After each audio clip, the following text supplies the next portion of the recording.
Good morning, everyone. I hope everyone is having a glorious and wonderful Friday.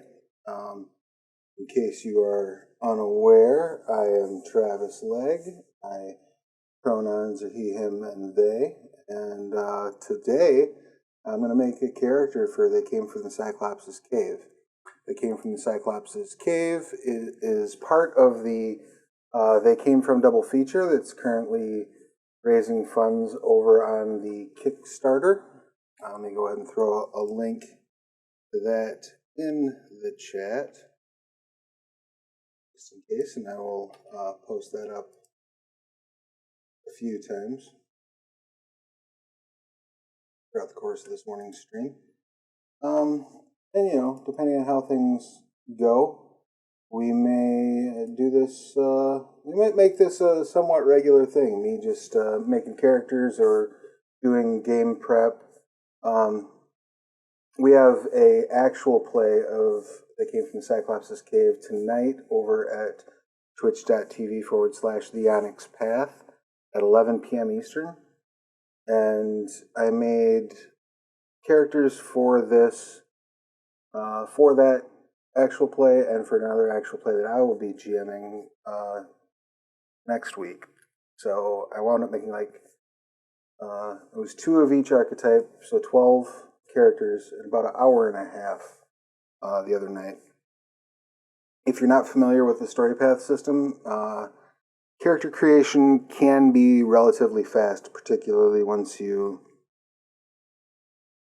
have familiarized yourself with the ins and outs, the intricacies of the system, or if you go in with a strong concept in mind.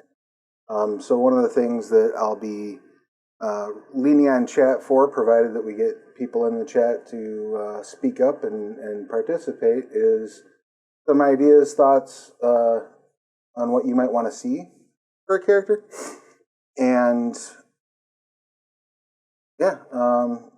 maybe some feedback, some input as we build this character for They Came from the Cyclops' Cave. Before we dive too deep into that, a couple things I want to make sure everybody is aware of, apart from the Kickstarter.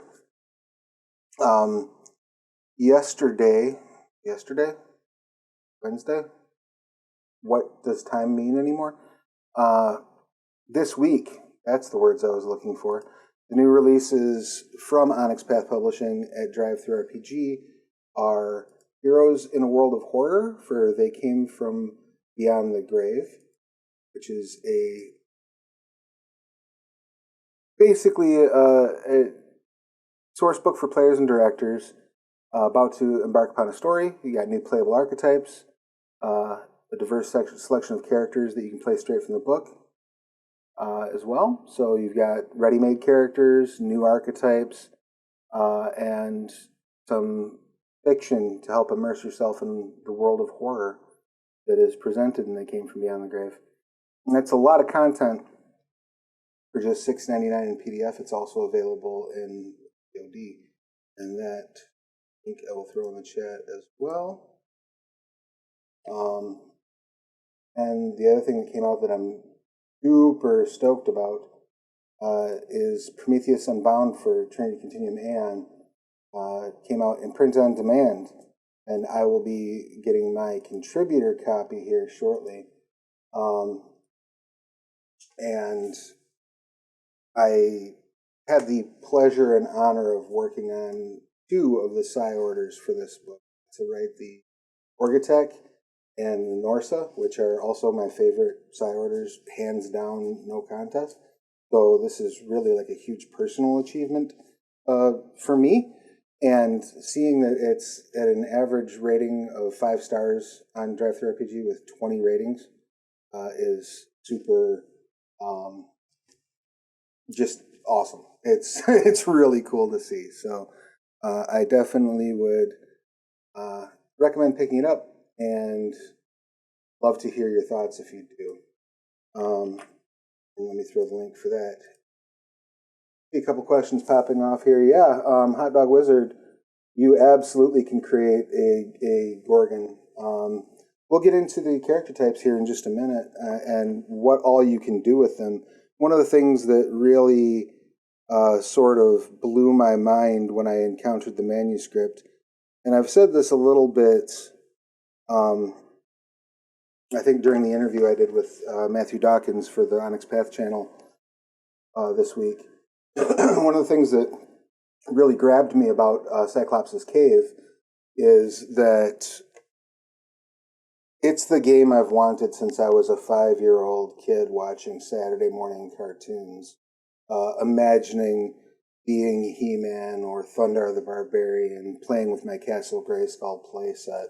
All of the elements that you could possibly imagine are playable in this. And the way that they've tackled that, I think, is really brilliant. Also, full disclosure, while I do work with Onyx Path a lot, I didn't have the opportunity to work on this game. So I'm really just engaging it as a fan, which is cool because I get to just sit here and ooh and ah at all the fun bells and whistles, which I don't often get to do these days.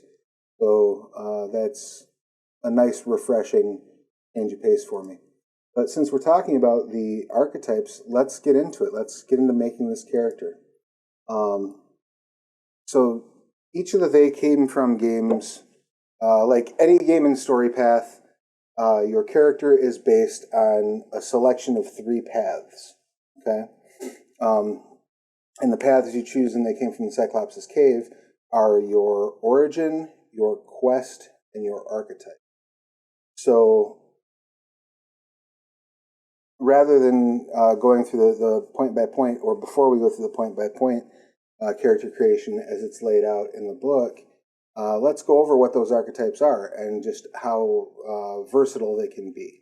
Okay, so the first archetype is the champion, and the champion is your embodiment of excellence, superhuman strength of spirit, and your hero. Your hero in a very like Greek mythology sort of sense, right? So if you wanted to play Xena, that would be a champion. If you wanted to play He-Man, that would be a champion. If you wanted to play Hercules, that would fall under champion. And you can, play it as someone who's born to greatness. You can play it as someone who has greatness thrust upon them. All of those options are absolutely valid and available. Next up, in terms of archetypes, you have the Dreamer. And the Dreamer is kind of what you may, I guess the closest analog, if you're looking into sort of standard fantasy tropes or standard fantasy games, would be a bard. They're the glue that holds the party together. They're idealistic, often youthful, and they have something that they would like to bring forth into the world, something that a vision, a way they want to see the world become, and their actions tend to push the world in that direction. Now, it doesn't necessarily need to be a grandiose vision either. It can be, just, I'd like people to be better. I'd like, the common folk to suffer less. That's fine. The Dreamer sees a world that can be better and do everything in their power to make it that way. Next up, we have the Inhuman. This is where we get into your Gorgons and the like, but so much more. This is really a very versatile archetype. And anything that you might classify as a non-human adventurer can fall within Inhuman. Usually these are sort of like humanoid creatures. So you're talking about things that are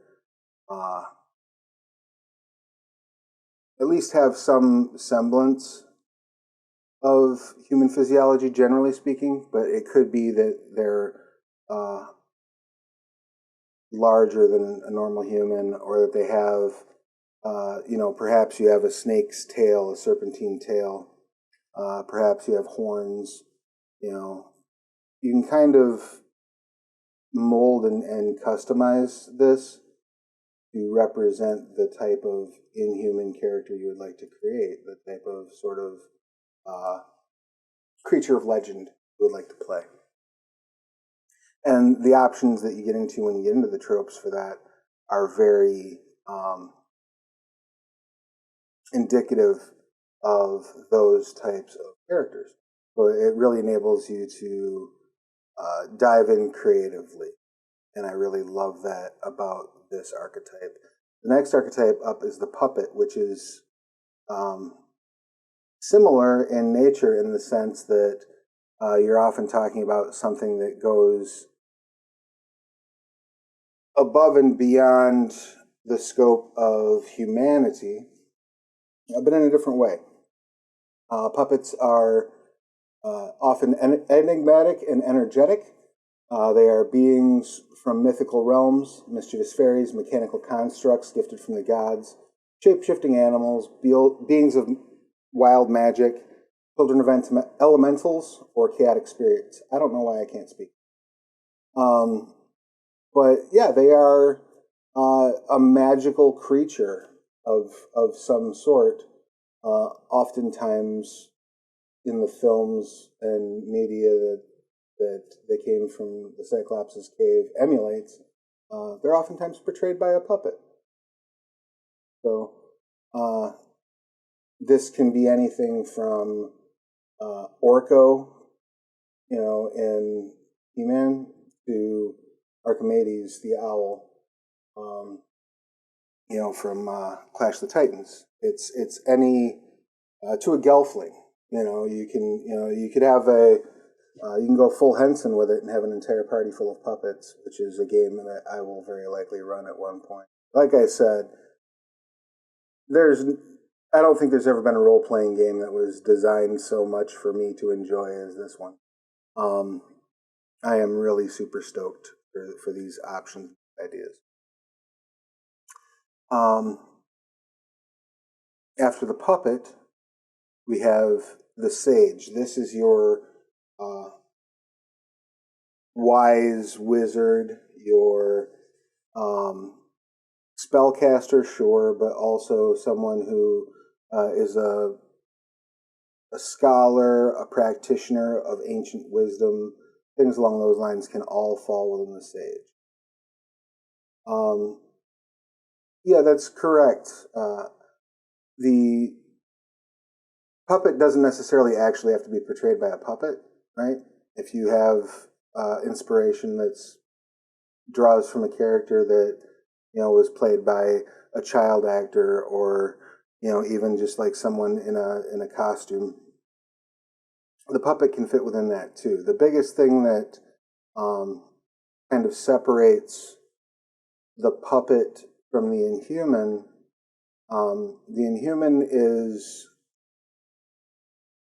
appears to me to be built more from this idea of a creature of legend, but a creature of legend with a foot in the mundane, you might say, or a mundane origin, you might say. If you look at, say, just pulling from Greek myth, Gorgons, Medusa became a Gorgon because of a curse. That sort of thing is along the lines of it. Pulling from more standard fantasy, an orc. It's another species that is human-like. That falls, generally speaking, within the Inhuman. Whereas the puppets are really magical in nature. So yeah, if you're playing a djinn, if you're playing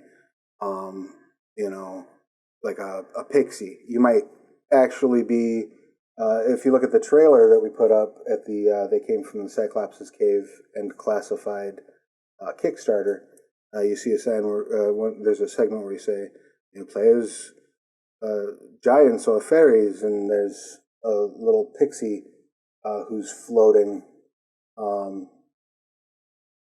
It's played by a human. They just used editing to, have a shot and change their size. So that could be a puppet as well. And yeah, as Ghost of Cinder says, Inhuman is about physicality, whether it's strong or nimble. Puppet's all about magic. So those are kind of the lines of demarcation. And the last, but most certainly not least, archetype is the Scoundrel. This is your Prince of Thieves. This is your fast talker. This is your character who probably operates outside of the law, or at least outside of social mores, you might say. They're a rogue. They're suave, agile, and fearless, and not afraid of breaking a few dozen laws to get what they want. So yeah, those are your archetype options. So I guess let's put it to chat. What would you like to make this morning? What do we want to make? Do we want to make a? There's been a lot of talk about Inhumans and puppets. If people are down, I love those two archetypes. So if people want to see one of those, I'm happy to knock one out. But I'm happy to knock out whichever one you'd prefer. I might even make two. We'll see how the morning goes. And while that's going on, while you're thinking or deciding if you know what you want to see, I also do want to call attention to the quest paths in this, which is an interesting sort of innovation. If you look at the They Came From line, They Came From Beneath the Sea, which was the origin, introduced an ambition path. It was kind of the thing you were pursuing, or the thing you were after. And They Came From Cyclops' Cave. That's replaced with your quest. So the quest is kind of the larger calling your character has. And so a lot of those are very cool. Yeah, all right. Well, Hot Dog Wizard, I understand you got to drop out soon, and that's totally fine, but you can always come back and watch the VOD later. And I'll make sure this makes it over to a YouTube somewhere and put it up on all my social medias. So let's do it. Yeah, sounds cool. Let's dive into an Inhuman. So as we're doing our character creation, we kind of have, like with any story path, we have to choose our archetypes. So we know that we're going with, or choose our paths, I should say. We know we're going with an Inhuman for archetype. And I would like to point out that this is the They Came From the Cyclops' Cave editable character sheet that mirthful Mike Chaney threw together for us. It's available now if you back the Kickstarter to download and get your characters made right away, which is super cool. Not usually a treat we get this early on in a product's life cycle. And it was in part created so that Matthew and I could do these character creation streams. So big, huge shout out to Mike Chaney. And I try Hot Dog Wizard, I try. So we've got Inhuman for our archetype. Let's do our origin real quick. Okay, so the origins that are offered in They Came From the Cyclops' Cave. We have a chosen one.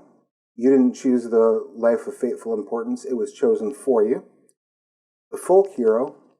Most only dream of a life outside of the dust and heat of Mediterranean towns, but you've lived those stories. A great mystery. No one knows where you came from, adventurer, perhaps not even you. A hard life. It's a long, arduous crawl from heroism, for most in fantastical societies, if you ever dream of being thrust into those adventures to begin with. So as a hard life, you have, perhaps had the impossibly harsh life of a slave, or you grew up somehow underprivileged, somehow oppressed, somehow set aside from normal society. Which that one I have my eye on, but I'm interested in people's thoughts. Noble, which is the polar opposite. You were raised among the nobility and the rich. You may not necessarily be titled, but you definitely were raised with some money and privilege. Pariah. You've not seen the shores of metropolitan civilization nor felt the touch of human embrace for a long, long time. At least not before now. So you've been an outsider. And it states in here, puppets and humans are the most common characters to take this origin path. Those sages and dreamers who spend their lives kind of outside of society fit as well. And then there's Seaborn, which was raised on the seas. You're a traveler, you're a sailor, you're perhaps an Argonaut, or on some sort of odyssey. So any of those leap out immediately to anyone? I'm personally leaning towards Pariah because I think it's a nice coupling with Inhuman, and I don't want to delve too far into going super weird with character creation concepts. But an Inhuman Noble could also be fun. So, Hot Dog Wizard, if you're still here, I'd love to hear your thoughts. Otherwise, anybody got an opinion on Origin? And yeah, it is super cool that we have the full interactive sheets. I was blown away when we got that, honestly. Okay. Yeah, let's go with Pariah. Let's go with Pariah. Let's keep it a little bit more. I think a Pariah can be a little bit more lighthearted, and if there's one thing the world could use right now, a little bit more lightheartedness, right? We don't want to get too tragic in the backstory. And then the last thing we have is our quest. These quests, again, you can kind of look at this almost as like a class, sure, but it's also like what's going to drive you, right? You have the Argonaut, which is reclamation and retrieval. You're out there to get something, whether it be money, whether it be a particular item that you're chasing for, or a particular group of items that you're looking for. I must find the Rod of 7 Parts. That would be an Argonaut, right? The Curse Breaker, knowledge in the arcane. Those who underestimate the power of magic in the hands of conniving sorcerers all too often end up on the receiving end of their terrible spells. You want to know how magic works. You look out for the source of these dangerous spells and to unearth this information so that you can defeat them, so that you can clear them, so that you can get rid of the plagues that bother society. That's the Curse Breaker. The Heart Turner, resurrection and romance. The quest path of a Heart Turner is one of dichotomy, so I'm going to make a Gorgon with the quest of Kill Apollo. I love it. So the Heart Turner is romantic, yes, but also they perhaps might be looking to, so romantic that they're looking to fly in the face of the laws of nature, right? They're looking to, your Orpheus type of things. That would be a Heart Turner.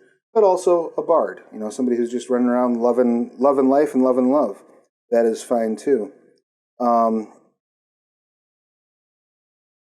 then next up we have the Lore Keeper, which is gathering and archiving. And that's more just about kind of like learning for learning's sake. That tends to fall more a little bit under like the sage type of look, but I love the idea of an Inhuman that does that too.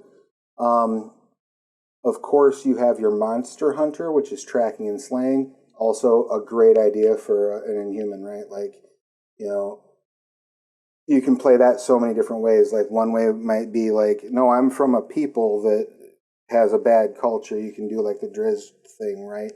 But you can also just as easily be like, you know, I'm going to show humanity, or I'm going to show society that my people are not bad people, and that we're useful to have by going out and fighting against these evils and protecting those who don't have the strength. It's almost like a Witcher vibe, right? So you could do that with Monster Hunter as well. And then there's the Thrill Seeker, which is exploration and discovery. I kind of love that too. That's, you know, you're just out there pushing the edges, trying to find out, you know, what's really out there, what's beyond my little, you know, scope of experience. And there's a bit more of a joy to that, right? You could theoretically, yes, create Pandashand in this game. No one would stop you. And the last quest is Vindicator, Redemption and Revenge. You are going to even a score. You are going to, you know, there's a wrong that you are going to right. So out of those, again, just the quick rundown, the Argonaut, the Cursebreaker, the Heart Turner, the Lore Keeper, Monster Hunter, or the Thrill Seeker, or the Vindicator. Which of those leaps out to you all? Which sounds the most interesting to you? And while I'm asking that, let me bring up too, just because it's been a while since I've thrown it in the chat, here is the link to the Kickstarter. I'm hoping that we can get some. I know that Dawkins did a character creation for Classified last night and got, I think, 7 new backers during that stream. So if we got 8, I would just love to be able to lord that over him next week. So yeah, if you have not yet backed it, please consider going over and doing so. Even at $5, you can get access to the manuscript and to these nifty character sheets. So we say Lore Keeper and Cursebreaker speak to you. Yeah, they're both very cool. I think so. Here's an idea for Lore Keeper, right? Like maybe this particular Inhuman, though they're a pariah because they've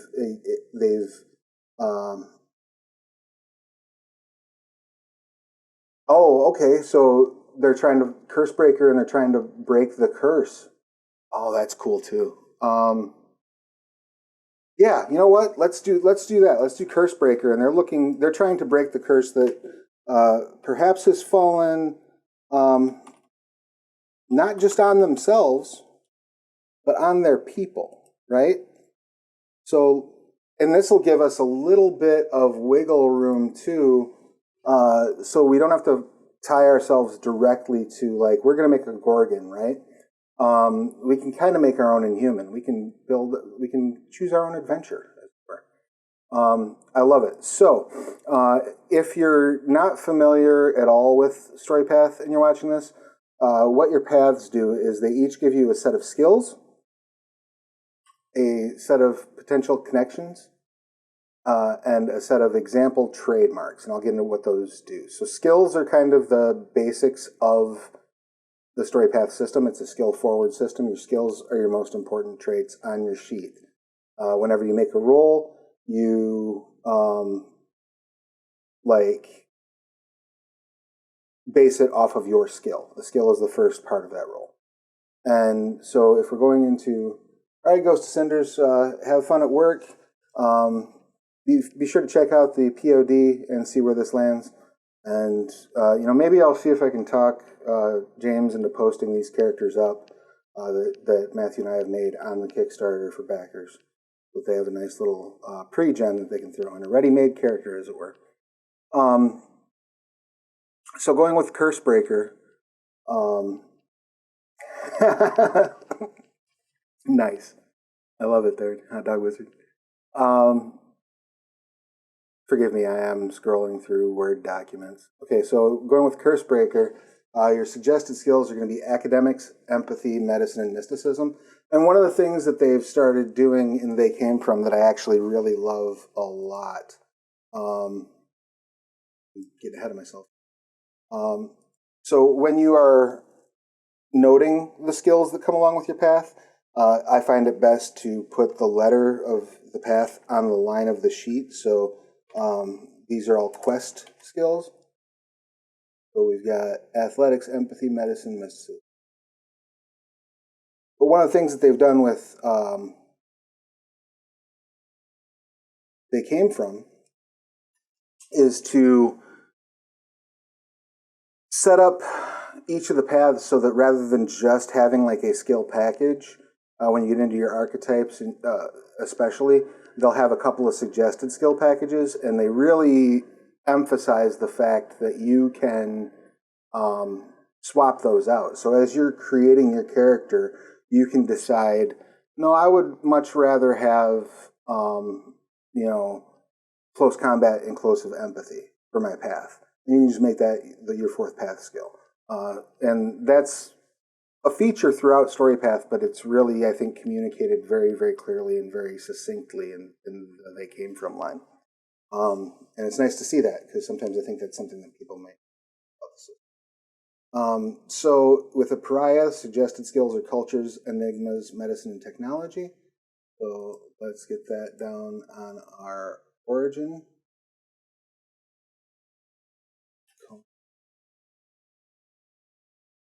Enigmas, medicine,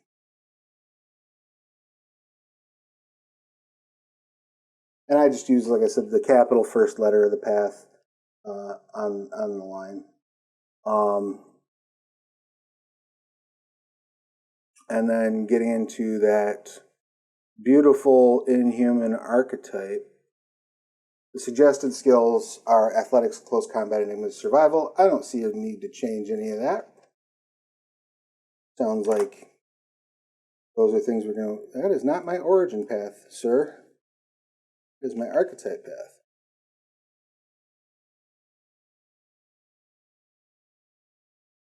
Enigmas and survival.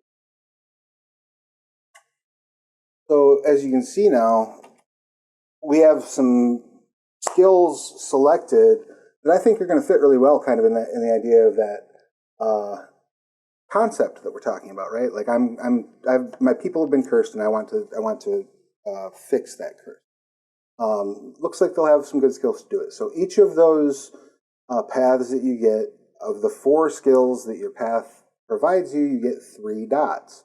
So when I'm making a character for They Came From, I almost always, for any story path, I almost always will go through and note whichever skills I have that have more than one path, because that theoretically is pretty tight to my concept, right? So I'll make sure that I get 1 dot in each of those, and we'll do that from, so we know we're going to have at least a dot in athletics, a dot in enigmas, and a dot in medicine, right?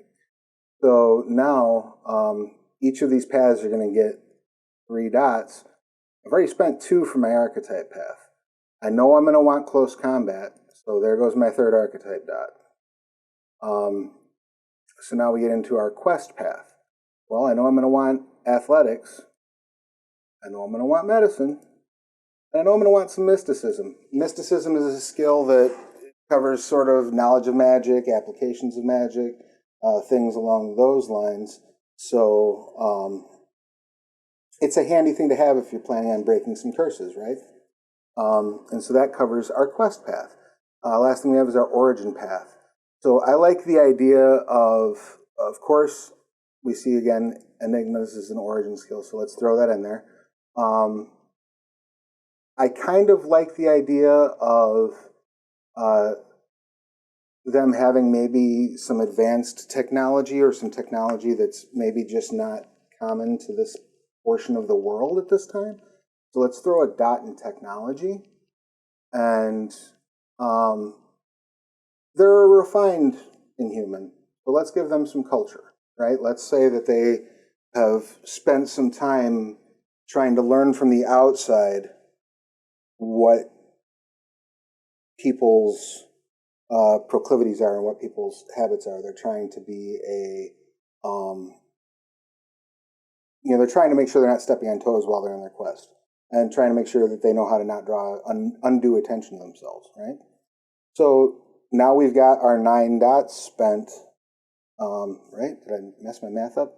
Nope. Yeah, we got our 9 dots spent that we get from our paths. The next step of character creation is we get 6 more dots to spend in skills anywhere we like. So is there anywhere on this sheet that you see that you feel like we don't have any coverage, that we need to add some stuff? And yeah, just seeing, you're going to absolutely love running Camp Murder Lake. I am running a Camp Murder Lake game right now that will be broadcast on Story Pass Showcase probably next month. And oh my, it is just so fun. As long as your players have buy-in for that, like, I mean, any game you need player buy-in, but if your players really just like are on board and you work out during that session 0, like what they want to see, Camp Murder Lake is so fun. So fun. So, are there any skills that you all see that we have no dots in that we want to put some of our 6 free dots in? I'm thinking we want to probably at least put another dot in mysticism, right? I think we should probably put another dot in technology. I know we've already got those covered, but I think it's important that we have those at least a 2. I think close combat we probably want to have it at 2. That leaves us 3 more dots we can spend wherever we like. Any suggestions? I like the idea of maybe integrity. I think maybe we'll stay away from larceny on this character. Like, they're not very sneaky and they're not very deceptive. Maybe we even make that into something of a character point, right? Like maybe their culture is plain spoken, not like necessarily like Drax plain spoken, though you could go that route, I suppose.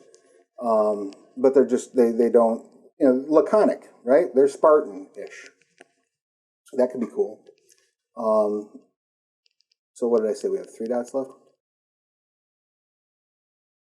Yep, 2 dots left.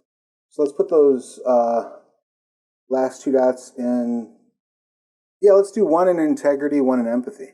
That's a good call. Because they should have some, they care, right? Makes sense. They should have some empathy. So now, if we count it out, we should have 15 dots. 6 free, 9 from our paths. 1, 2, 3, 4, 5, 6, 7, 8, 9, 10, 11, 12, 13, 14, 15. Beautiful. We've done it right. Yay! Integrity, persuasion, and survival should each get a dot. Ooh, survival should get a dot. Let's pull a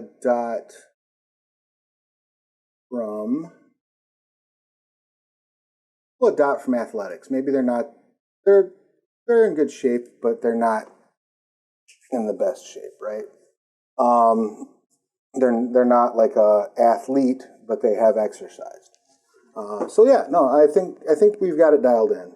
Now attributes. This part is super easy and super fast if we just kind of know where we want to go with it.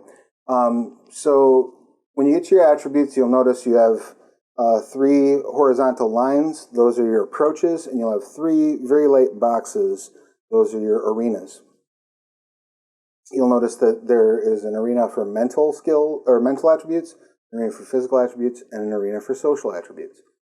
We get to pick which one of those is the most important, and we get to apply 6 dots to that. So I think knowing that we will have a little bit to lean on, my suggestion is that maybe we make mental primary, physical secondary, and social tertiary. Because we'll have a little bit to lean on to buff up that physical when we get into the tropes. But we also will have, I think it's important for them to be smart, to have a lot of acumen, And maybe because they're a bit of a pariah, maybe their social skills, maybe they're just a bit reserved. Maybe they're not as developed socially. So not that we can't move dots around, but I think I'm going to dive into that. And if you have a strong thought on that, let me know in the chat. But while I'm breaking out these dots, also another thing to think about is, do we want them to be a character who uses force most frequently, or they prefer to use force, whether it be in a mental contest, in a physical contest, or in a social contest? Do we want them to use finesse, where they're a little bit more careful, a little bit more deliberate, or do we want them to just be resilient, stubborn, strong, willful? So let me know what favorite approach you think we should go with. And I'm going to go ahead. This is probably years of games involving dots, but whenever I get 6 in something, I just go 3 across the board.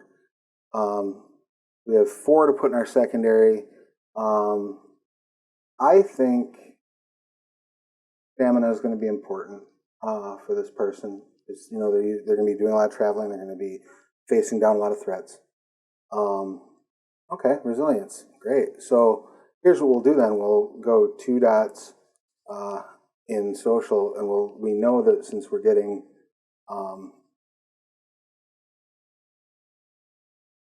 the finesse with the idea of Medusa in mind as a template for a Gorgon, I dig it, but I do want to try something that's not Gorgon-esque necessarily, right? Because we have some chance to sort of tweak that out a little bit. I think we can do something that's similar in nature, but we can sort of dress it up in a way that makes it unique, and also maybe uncouples it a little bit from some of the ick of that particular legend, if that makes sense. So I think we're going to go resilience with Hot Dog Wizard. And what I usually do is I just put an X in the box by the favorite approach. But the other thing that does is that gives us 1 dot in each of those traits. So now we get to add 1 dot across the board there. And then, because we are a hero, there's an optional rule that we can just add a free dot wherever we want, because we're awesome. We're badasses. So I think, personally, we should add that dot to maybe dexterity, right? To lean into that sort of idea of finesse being important, but it's not the most important, right? Oh, yeah, sorry, no. I apologize, I wasn't clear enough about that. Yeah, I do want to make it Inhuman for sure, but I think the idea of making something that's like a separate, especially based off of the idea of being like this Inhuman curse breaker, like my people are suffering this, I'd like to do something a little different. Yeah, let's put that extra free dot into dexterity. And so now let's get into some fun stuff. Not that this hasn't all been fun stuff, but let's get into some really fun stuff. And by that, I mean our tropes. The tropes are the source of various special abilities throughout that they came from games. But specifically in Cyclops' cave, they are the source of powers, and they are the source of, well, they're one of the sources of powers, the other being cinematics.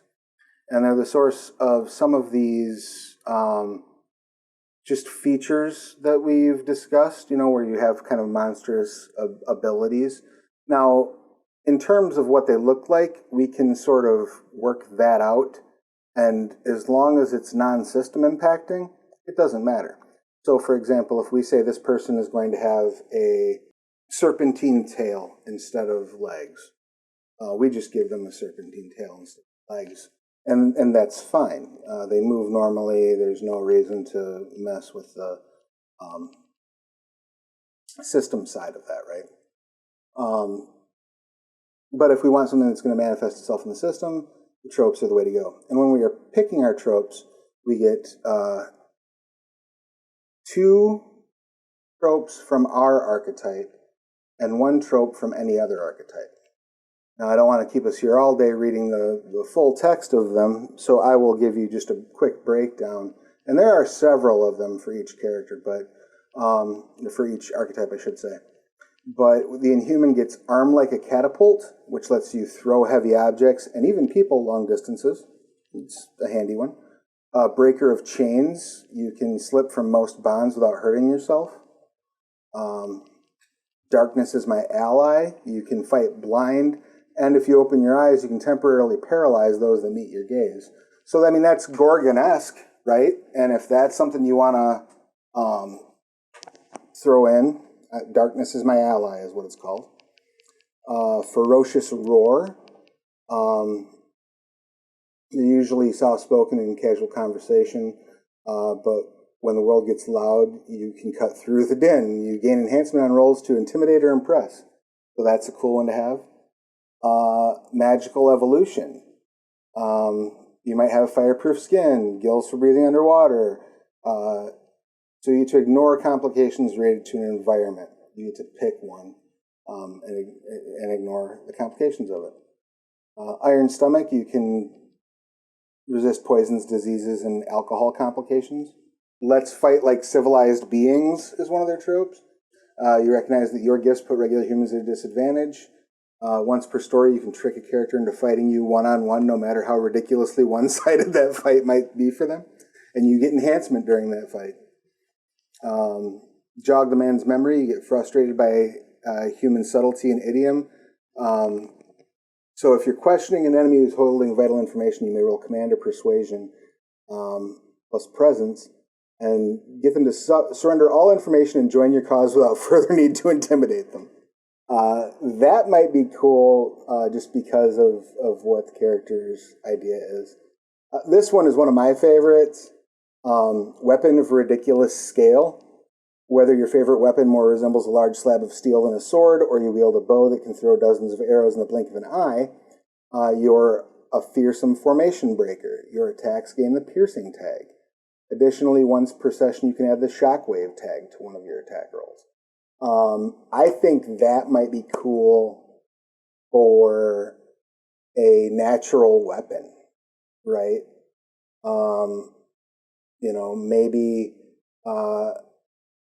Maybe this character has horns that they can gore someone with, or these snakes that can on their head that can just rip someone apart, or maybe they have quills that they can fire out of their arm that will rip through an army and possibly knock everyone down.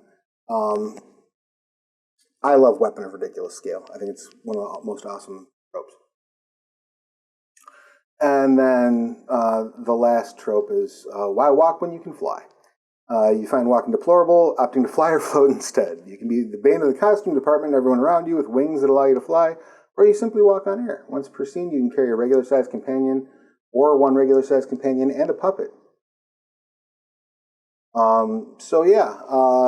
My vote on these, the ones I think are best for the concept, are probably Jog the Man's Memory and Darkness is My Ally. But I love Weapon of Ridiculous Scale. All right, so what do you think? Jog the Man's Memory and Weapon of Ridiculous Scale? Does that sound good? All right. And then we get to pick one more trope from any other. And rather than sit here and run down all the tropes for all of the creature types, which would take forever, I'm just going to pick one and tell you. Oh, Jog in Darkness? All right. We'll go with Jog in Darkness. We'll leave the Weapon of Ridiculous Scale off. But that's okay, because we can actually... Right. No, that helps with decision making. So we go with Jog the Man's Memory and, but wait, there's more. Let's go Darkness is My Ally, Jog the Man's Memory, and then let's scroll on up to the champion, right? Because remember how I said the champion was He-Man? Yeah, champion's got a trope that I think will come in handy that we can skin for this.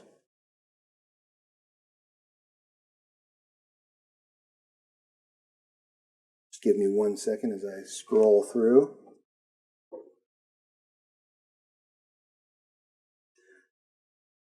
Yes. Weapon of old. No one remembers when the weapon appeared in the stone, but rumors claim that whoever pulled it free would lead the oppressed to victory.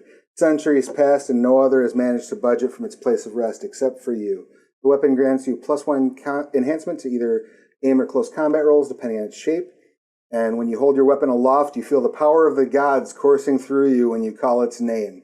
Once per story, you raise your weapon and call its name to gain +2 enhancement to might or dexterity rolls until the scene ends. So yeah, I think that might be our guy. And we can maybe even, I see no reason why we can't reskin that to be like a function of what makes them an Inhuman, right? So let's say, it could even be that they have the quills, right? And they shout out a curse to the god that laid this at their feet, or to the spellcaster that laid this at their feet. And then boom, there they go, and out goes the quills. Ice cream scoop of the gods. I mean, that is also would be great. Probably not quite in fitting with our character concept, though. I mean, you're really testing my ability to stick to the concept, because that's hilarious. I'll have to make a champion who carries the ice cream scoop of the gods later. So now that we've got those done, we can go in and select our trademarks. So trademarks are, when I'm running it for StoryPath Showcase, I've found that trademarks seem to be the largest area of confusion. And I do think that all of the games since Beyond the Grave have done I think that in Beyond the Grave they introduced a much cleaner way of explaining how they work. And that is even cleaner in Cyclops' cave. So your trademarks are just sort of a phrase that acts like a specialty. And you can use them once in a story to gain a bonus to your rolls, but also to, if you get enough successes, you can take directorial control. Well, hey, Hot Dog Wizard, thank you so much. Please do check out the VOD later, so just so you can see how this wraps up. And like I said, I'll see about getting these put up for everyone to download on the Kickstarter. Maybe James will be kind enough to do that for us. But thank you so much for being here and for helping us build this character up. So the trademark is a phrase that acts as specialty. If you can activate that, if you can reference that phrase while you're using the skill or attribute that it is tied to, you gain enhancement on your roll. And if you gain successes, you can seize directorial control. So that means you get to engage in different stunts as a player that allow you to change what's going on in the scene, right? So there are a number of suggested trademarks. Just for the sake of time, I'm going to pull directly from those suggested trademarks for each of our different paths. So you'll get 2 trademarks from your archetype, and then 1 from each of your other paths. So going into our Inhuman trademarks, we've got eyes in the back of my head, just stretching my legs, licking wounds, traps just like Grandpa used to make, and what sharp teeth I have. So I think let's take licking wounds and let's tie that to medicine, right? So this character maybe is something of a, they've got a little bit of knowledge of medicine. They know some healing tricks from their culture, right? I know how to make poultices. I know how to do things along those lines. So let's give them licking wounds as one of their trademarks. And let's say what sharp teeth I have. Oh, and we're going to attach licking wounds to medicine. Sorry. And I think we take what sharp teeth I have, but again, because this is a customizable system, we change it to what sharp quills I have. Oh, yes, that's correct. Yeah, it's extra dice. Yes, they came from, does a lot more adding of dice than it does raw enhancement. And so you have to watch a little bit more carefully with they came from than with some other games, because a lot of games lean solely on enhancement, and they came from does give you bonus dice. Just like when you're wounded and they came from, you can activate that to get additional. You can use your wounds to gain additional dice to your archetype skills. Hey Elaine, how you doing? Good to see you here. Everybody, if you could bear with me for just one moment, I just need to step away from the computer for half a second. I'll be right back. I'm not going to even throw up the back soon screen. I'm just going to kill my camera. Be back just 2 shakes of a lamb's tail.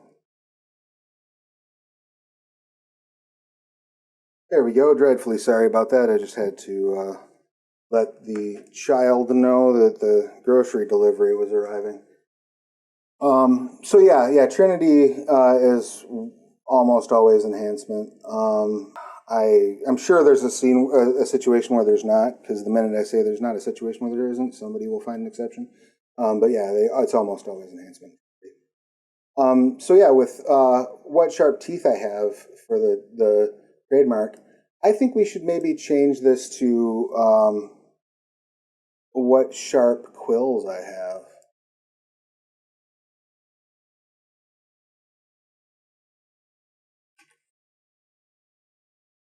And let's swap that out to aim, because the quills are going to be aim-based, because it's a ranged weapon, right? No, let's make it close combat. So you can still stab people with it. Maybe he's just not that great at shooting them.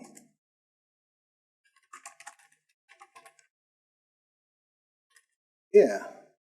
Doesn't necessarily have to be like a pro marksman, right? Or she or they. We haven't gotten that far yet.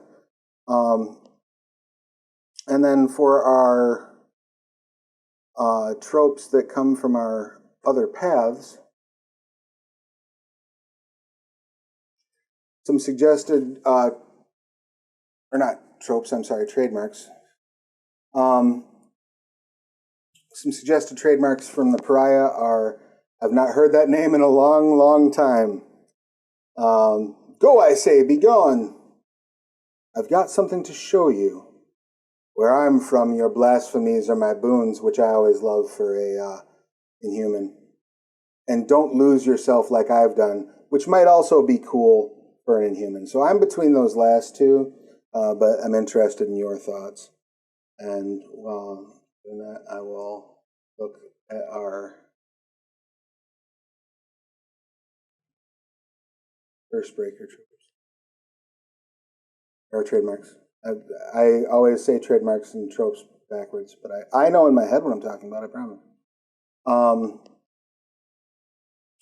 yeah, if no one has any passionate thoughts on the trademark for the pariah, I think where I'm from, your blasphemies are my boons is a little better, because I think don't lose yourself like I've done implies that our character feels some sort of guilt over why they are the way they are, and I don't think they do. I think they feel like they got a raw deal. So where I'm from, your blasphemies are my boons. Let's tie that to mysticism. So maybe our character's people have like a history, or since they're cursing, they have attained sort of some knowledge that maybe is considered dark knowledge among society, and this character can activate that trademark to claim that bonus with mysticism.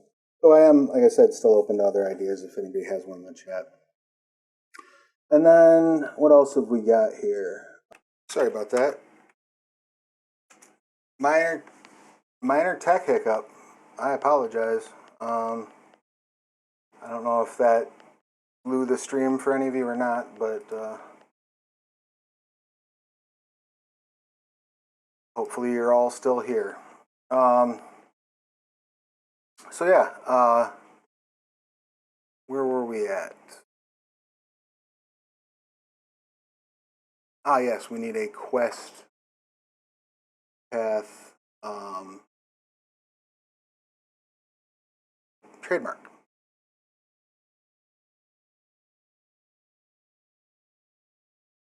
So with the Curse Breaker,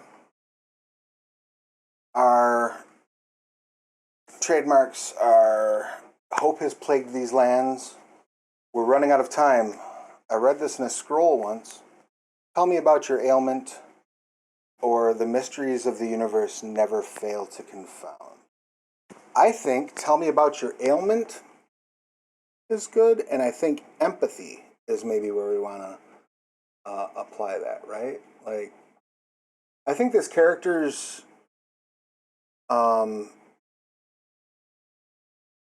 healer side, their nature as a healer, is maybe just got nothing to do with their inhumanity, right?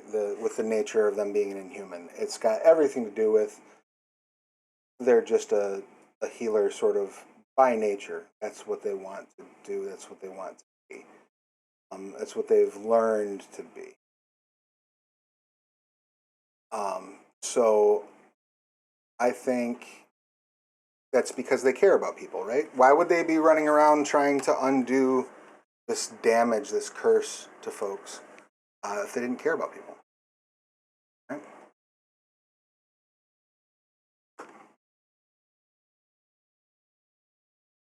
Makes sense to me.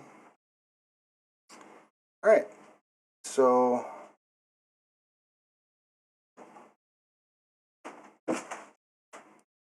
let's see, just a moment.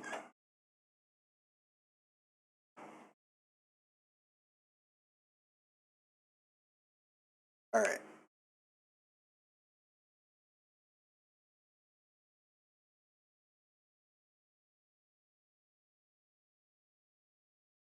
There we go. Tell me about your ailment and empathy.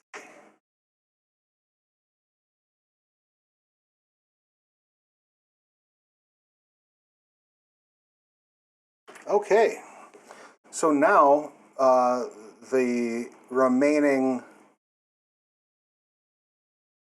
sections we have are connections and quips.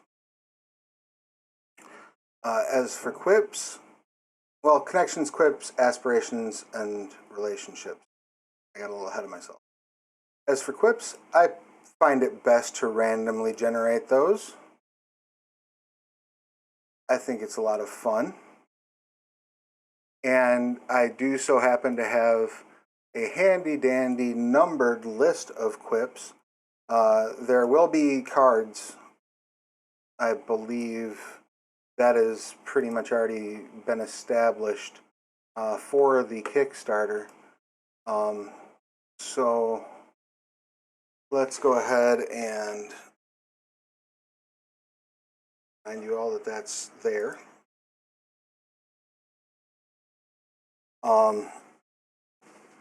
Yeah, and yeah, the numbers being in the list is huge because it gives you a real easy way you can just break out a die and sort it out, right? So, of course, it's a D30, so run to your friendly local game store and tell them that you want a copy of They Came from the Cyclops' Cave, or They Came from Classified, or both, and to order some D30s for you. But since we live in the future, I will just go ahead and go to a online dice roller. Of course, the normal dice roller, like the one that comes up on Google, doesn't do D30s. But we know we're going to need 3 quips, I believe. Let me double check that.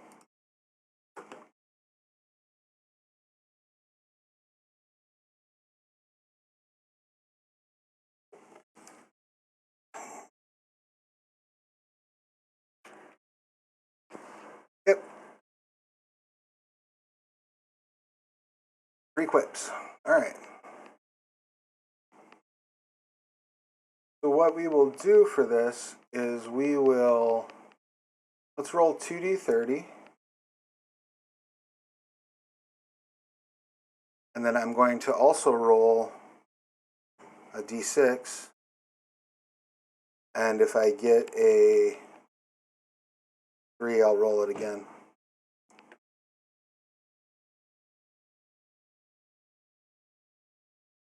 I did get a 3. No, I got a 2. All right.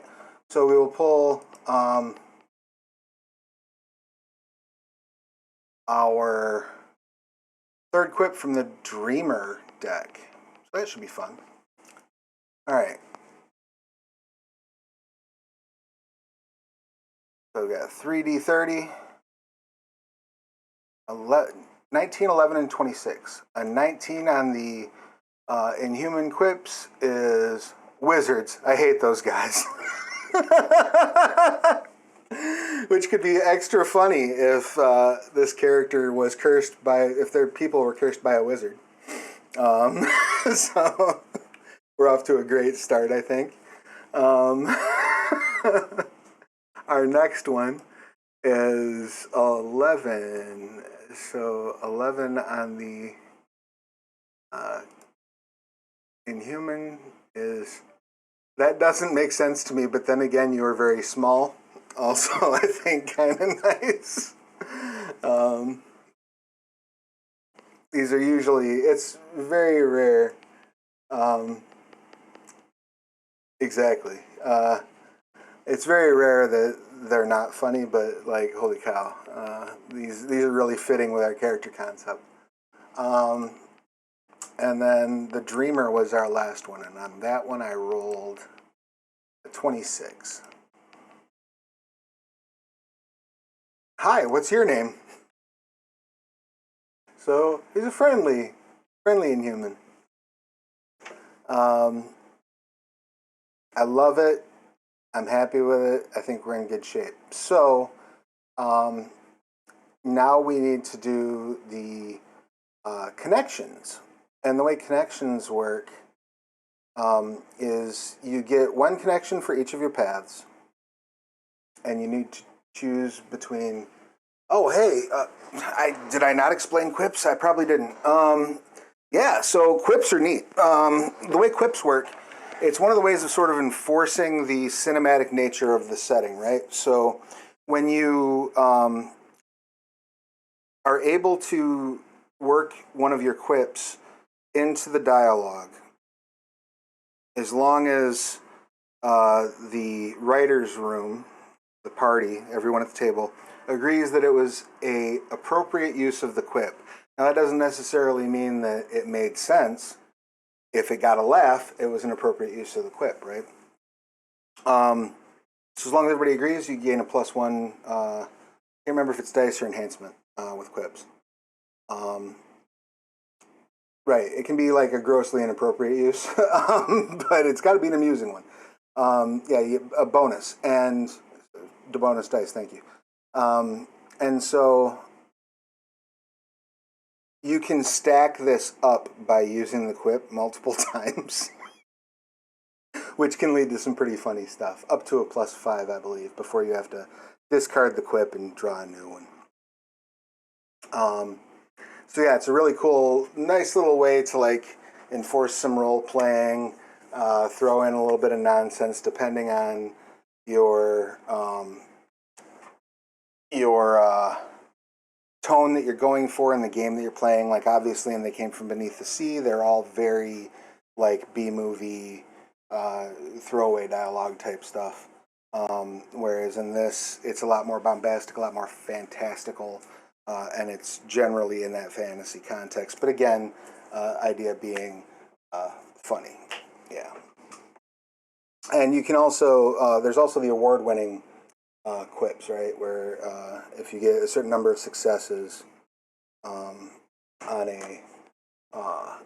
a quip, it's considered award-winning, and that gives you directorial control. Yeah, they're a fun little way of sort of injecting some silliness into the game with mechanical weight. It's pretty neat. So yeah, getting into our connections. You get a connection for each of your paths, and there are 3 types of connections. So you get to, the 3 types are contact, which is a single person tied to your path, person then call for help, that sort of thing. Faction is a group or a team of people that are tied to your path. And access is a place, a resource, a secret tied to your path. So because you begin with one of each of those 3 types, right? And each one needs to be tied to one of your paths. So my suggestion is that for faction, we would put like the people, the townsfolk of wherever our character's from, right? So the other people of their type, just the common folk.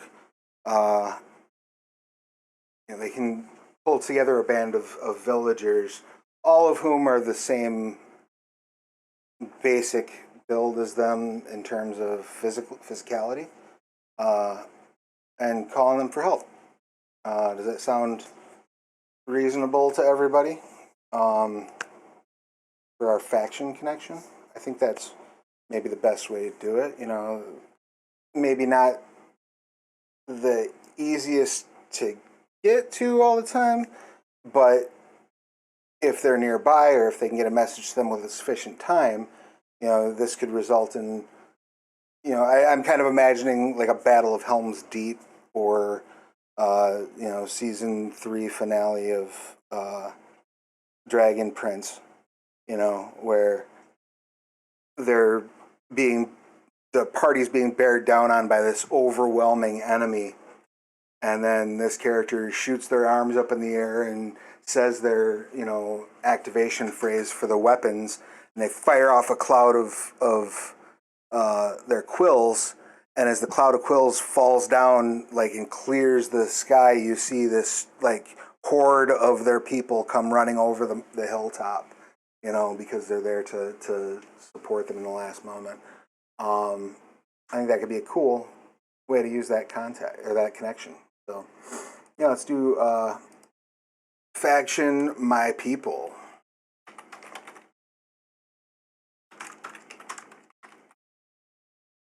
And we'll say home villagers. And that will be tied to our, let's tie that to the Inhuman path.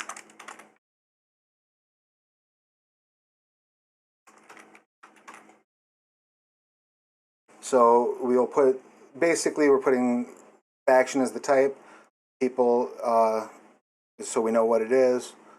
Inhuman is the path it's connected to. And then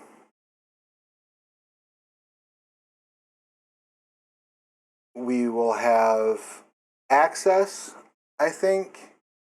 It says here, locations, passages, resources, or secrets tied to your path. So maybe an access connection can be, we'll call it, for now, we'll call it the lore of the lost sage, right? Perhaps. So now we're getting into some backstory ideas, right? So we know that our character was cursed. We've established that they were cursed by a wizard. Their people was cursed by a wizard. So perhaps this wizard was a former adventurer, right? And the rest of this adventurer's party tried to stop them from whatever activity resulted in this curse being laid, and they failed. They couldn't stop them. So one of the other wizards, perhaps an apprentice of this evil wizard that cast this curse, has become the lost sage. They stayed around.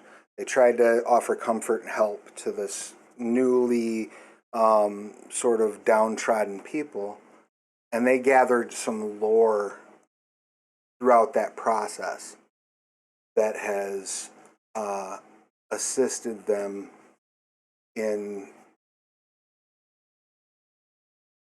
moving toward a cure, right?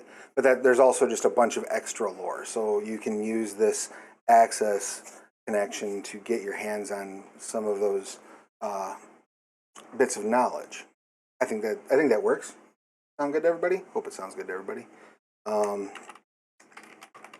So we'll say access mystic teachings or mystic lore, and that will come from Cursebreaker.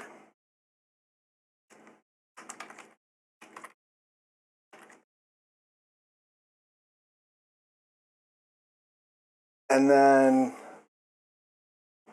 how about for the pariah origin, what if, let's bring this full circle to where the conversation started. Let's say he is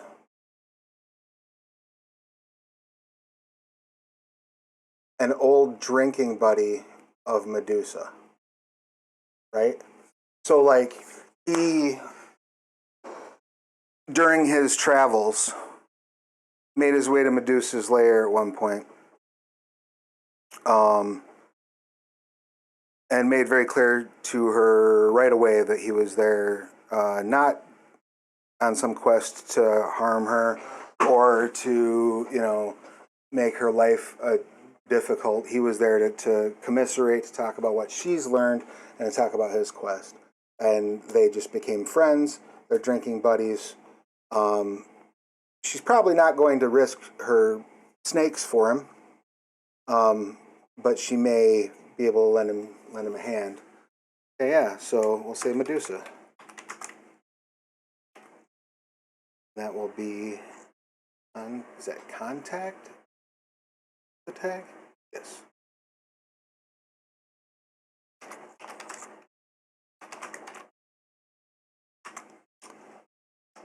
And that will come from the pariah path. Excellent. So the last thing we need to do is figure out our aspirations. So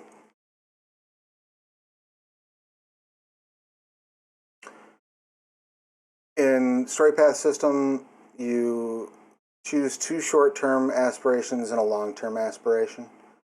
The short-term aspirations are generally something that can be achieved within the span of a game session. Your long-term aspirations are more of like your character's arc, right? I think there's no reason why we couldn't say reversing my people's curse would be his long-term or their long-term aspiration. But I think it makes more narrative sense to have that parceled out into smaller chunks, because then the character becomes playable longer. We get to explore that odyssey longer, right? So what if the long-term aspiration is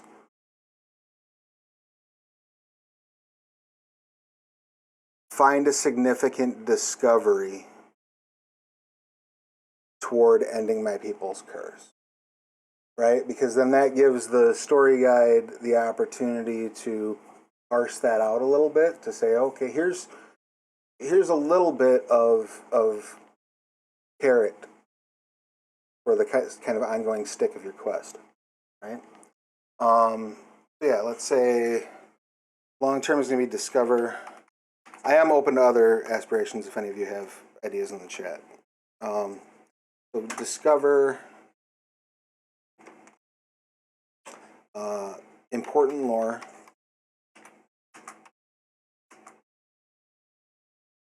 No, let's say make a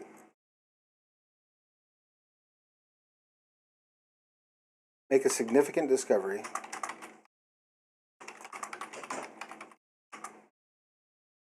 toward ending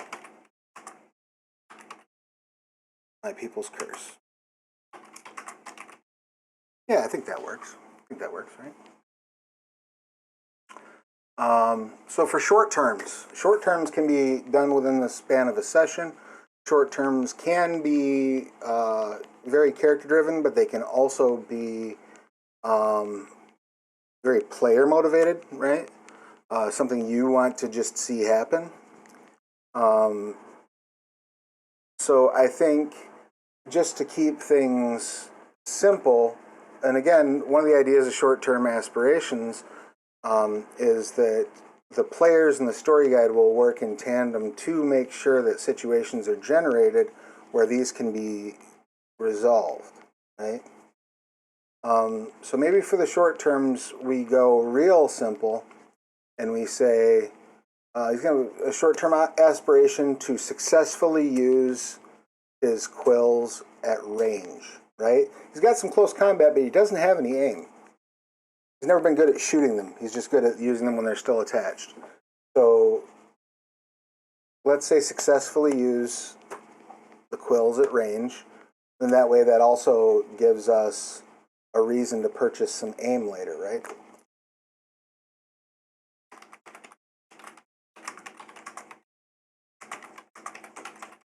And then let's say we will also have we've got medicine, and we've talked about them being a healer, so maybe treat a wound. Yeah, just simply treat a wound, right?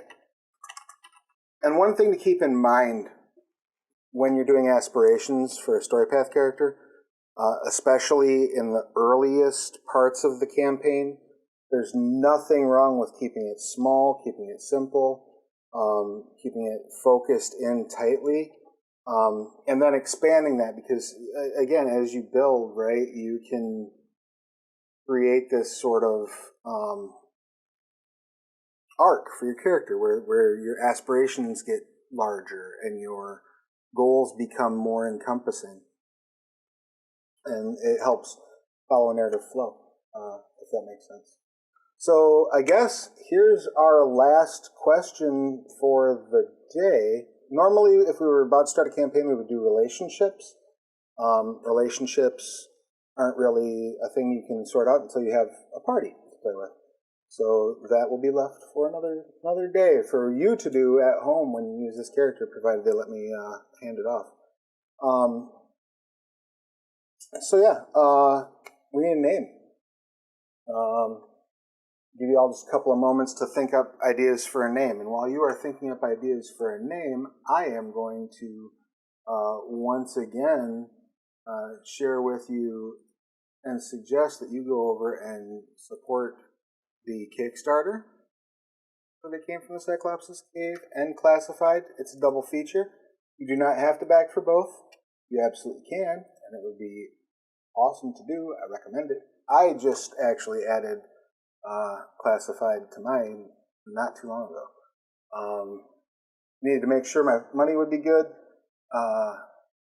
Knew I wanted Cyclops' Cave 100% for sure, but Classified looks super dope too, and I will be making a character for that next week, probably around the same time of day. So yeah, I definitely want to remind you of that. I do also want to remind you that Prometheus Unbound is now available in POD as well as PDF over at DriveThruRPG. I had a lot of good time working on that.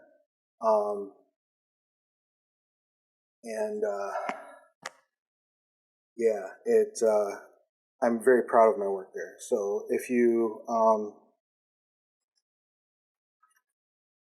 are remotely interested in Trinity Continuum Aeon, if you're remotely interested in science fiction, if you're remotely interested in psionics, Prometheus Unbound is a book I highly recommend, and I would love to hear your thoughts on, because I had the great pleasure of working on two of my favorite psi orders, my two favorite psi orders, I should say, just hands down on that book. So that was a lot of fun. I got to write for the Norsa and Orgatech.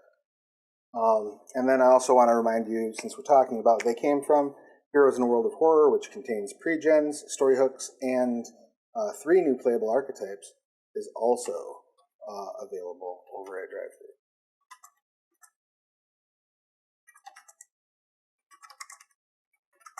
Naming is always the hardest part for a character, right?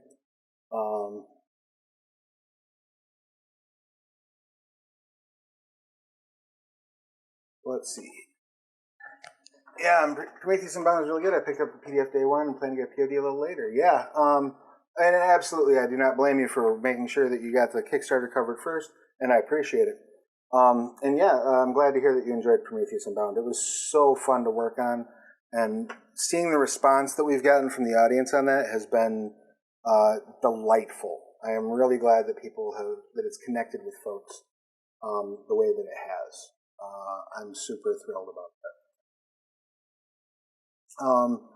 So we need a name for our creature. Oh, I mentioned 2 orders. I wrote the Orgatech chapter and the Norsa chapter. I have loved the Norsa since day one, since the 1998 or whatever when Trinity came out. Trinity First Edition. Yeah, I love the Norsa. And Orgatech is a lot of fun. Yeah, I love the idea, the fantastical idea though it may be, of a super rich mega corporation that is doing its best to fix the world. It'd be nice to see in the real world. It would be nice to see in the real world. I wish we had an Alex Cassell. And you know what? That's where we will name them Alex. Alex will be our Inhuman's name. Do we want them to be Alexandria? Do we want them to be Alexander? Do we want them to be just Alex? We want them to be. Do we want to fantasy up a bit and make them Ajax? Maybe. Throw in a little bit of Warriors reference into it. Yeah, let's call him Ajax. Why not? Alexandra? Alexandra I like too. Yep. All right, so there we have Alexandra. Ooh, oh, shoot. Alex is cool too. How about Ixandra? And then, but you can call me Alex.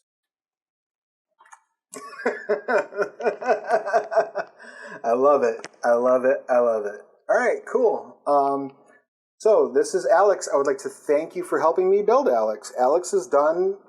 She's playable. We're gonna say she's she if that's cool. Unless people are passionate that we make Alex they. I'm fine with either. Maybe she's she they. So there we go. Problem solved.